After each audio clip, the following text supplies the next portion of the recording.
불교에 대한 우리나라 국민의 호감도가 전체 종교 가운데 가장 높은 것으로 나타났고, 호감도 수준도 작년보다 더 높아진 것으로 나타났습니다.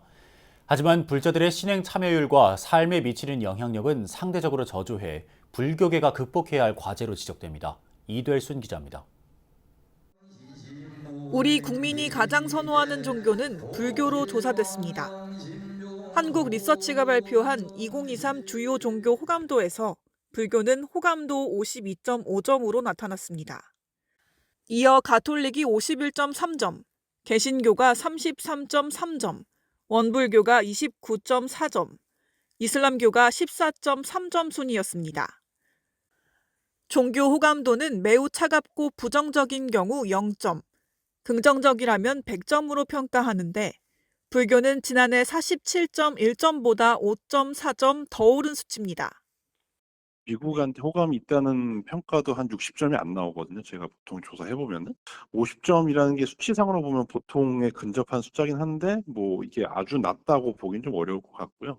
어느 정도 호감도는 있다라고 보는 게 맞을 것 같아요, 이거는요. 하지만 불교가 갖는 호감도에 비해 불자들의 신행활동 참여율은 저조한 것으로 나타났습니다. 불자들의 매주 법회 참여율은 2%에 불과한 것으로 조사됐습니다.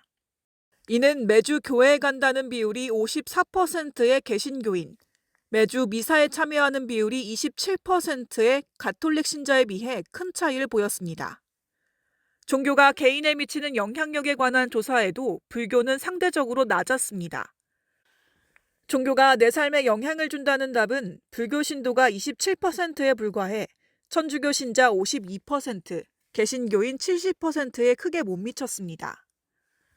이 같은 불자들의 소극적인 신행 활동과 불교가 삶에서 차지하는 비중을 낮게 여기는 것은 사찰 내 교류 활성화 부족에 있다고 전문가들은 분석했습니다. 교류가 되면서 이게 사람들이 저변이 확대되는 거죠. 이 확대되다 보면 법회도 참여하게 되고 법회 참여한 김에 설법만 들을 게 아니라 불경을 공부하자, 불경을 공부하고 이런 것들이 돼야 된다는 얘기죠. 그러니까 그런 게 거의 안 되니까.